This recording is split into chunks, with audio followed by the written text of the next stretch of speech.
Hey everyone, in this video let's talk about SCOS Jammu Common Entrance Test 2026. SCOS Jammu अपने different courses में admission देने के लिए सबसे पहले CET को कंडक्ट करवाता है। CET में आपका जितना अच्छा स्कोर होगा उतने ज़्यादा चांसेस होंगे कि आपको अपना डिज़ायर्ड कोर्स जो है वो अलॉट हो जाएगा। अभी CET के लिए आपके जो एप्लीकेशन फॉर्म्स होंगे वो अप्रॉक्सीमेटली मई में रिलीज़ हो जाएंगे। इसमें जो फ़ीस रहेगी वो ओपन मेरिट की रहेगी 2000 रुपीज़ और जो NRI कैंडिडेट्स हैं उनकी फ़ीस रहेगी 8000 रुपीज़। एप्लीकेशन फॉर्म फिल करने के बाद आपका जो एग्ज़ाम होगा वो होगा जून में, ठीक है। और जिस दिन आपका एग्ज़ाम होगा सेम डे शाम को आपकी आंसर की जो है वो साइट पे अपलोड कर दी जाएगी। आप उसमें अपने मार्क्स को एनालाइज कर सकते हो कि आपके कितने मार्क्स आ रहे हैं। रिज़ल्ट 1 वीक तक आ जाता है, ठीक है। उसके बाद जो आपकी काउंसलिंग होती है ना वो अगस्त में स्टार्ट हो जाती है। उसके बाद आपको कोर्सेज अलॉट करे जाएंगे। काउंसलिंग जो होगी वो ऑफलाइन होगी इन SCOS कैंपस ओनली।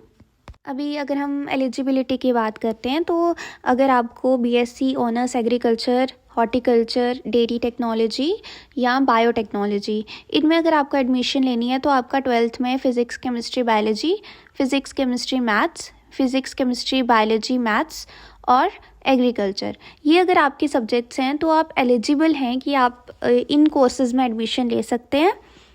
अगर हम वेटनरी साइंसेस की बात करते हैं तो वेटनरी में अगर आपको एडमिशन लेनी है तो आपका 12th में फ़िज़िक्स केमिस्ट्री बायोलॉजी होना कंपलसरी है।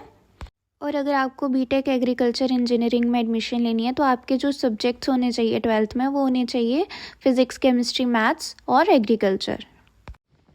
अभी अगर हम टेस्ट की बात करते हैं तो टेस्ट में जो है ये 180 क्वेश्चंस होते हैं जो आपको 180 मिनट्स में करने होते हैं। एक अगर आपका क्वेश्चन करेक्ट हो रहा है तो आपको ना 1 मार्क्स अलॉट किया जाएगा। वहीं अगर आपका एक क्वेश्चन रॉन्ग हो रहा है तो इधर नेगेटिव मार्किंग भी होती है SCOS जम्मू के एग्ज़ाम में, जो होती है 1/4। दैट इज़ आपके 0.25 मार्क्स कटेंगे अगर आपका क्वेश्चन एक रॉन्ग हो रहा है तो। एग्ज़ाम की बात की जाए तो फ़िज़िक्स केमिस्ट्री जो है ये सबको अटैम्प्ट करनी है। उसके बाद आपको जिस भी कोर्स में एडमिशन लेना है उसके अकॉर्डिंग आप या तो बायो को अटैम्प्ट कर सकते हो या मैथ्स को या एग्रीकल्चर को। अभी आपको ना पर सब्जेक्ट जो हैं ये 60 क्वेश्चंस आएंगे।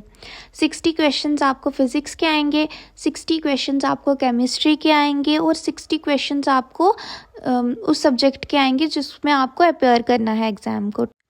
अगर सिलेबस की बात करें तो 11th-12th की फ़िज़िक्स केमिस्ट्री बायो मैथ्स ये सब आने वाला है, ठीक है, 11th और 12th का। और इसमें जो है मल्टीपल क्वेश्चंस आपको आएंगे। और एग्ज़ाम किस तरीके का आता है, exam is just like NEET but it is on the easier side.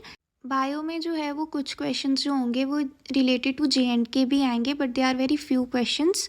बाकी एग्ज़ाम को प्रिपेयर करने के लिए आप प्रीवियस ईयर क्वेश्चंस को गो थ्रू कर सकते हो, इससे आपकी प्रिपरेशन बूस्ट होगी। अगर मार्क्स की बात करूँ तो अगर आपको ओपन मेरिट में वेटनरी को टारगेट करना है तो आपके मार्क्स जो हैं आपको 130 से ऊपर ही लाने पड़ेंगे, ठीक है।